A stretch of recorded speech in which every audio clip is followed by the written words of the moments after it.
Insultes, montages racistes, la nouvelle star du football espagnol Lamine Yamal est la cible d'une vague de haine en Espagne. Mais pourquoi?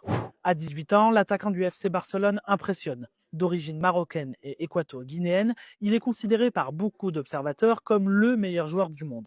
Mais Lamine Yamal est aussi devenu une cible de la fachosphère et du parti d'extrême droite Vox. Il incarne tout ce que ce type de parti déteste. Ils ont un idéal d'homogénéité, de pureté espagnole qu'ils revendiquent. Ce que Vox reproche à Lamine Yamal, c'est son existence en elle-même, de pas être assez espagnol. Parce que pour eux, un espagnol, c'est quelqu'un qui est blanc, dont les parents sont blancs, espagnol né en Espagne. Donc pour lui, il ne peut pas en fait être le visage de l'Espagne à l'international. En gros, pour l'extrême droite, c'est difficile à accepter que le meilleur joueur de la sélection espagnole soit noir et arabe. Ses posts sur les réseaux sociaux sont passés au crible, comme sa fête d'anniversaire polémique, son catalan est jugé trop présent face à la presse, son père et sa mère subissent des commentaires racistes. Rocafonda, le quartier ouvrier d'où il vient près de Barcelone et à qui il dédie parfois ses buts, a même été qualifié de fumier multiculturel par un élu de Vox. Il peut être aussi victime effectivement de racisme de la part de ses propres supporters parce qu'en fait,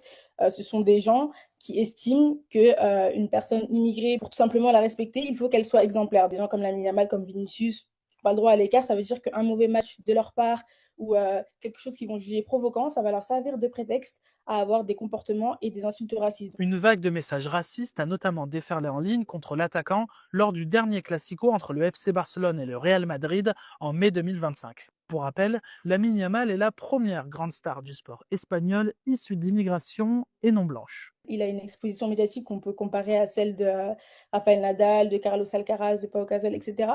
Mais lui, en fait, il cumule deux dimensions. Son statut, il dépasse le cadre simple du sport, en fait. Il incarne maintenant le fait qu'un enfant qui est issu de l'immigration, il peut réussir et devenir le visage de la sélection nationale espagnole.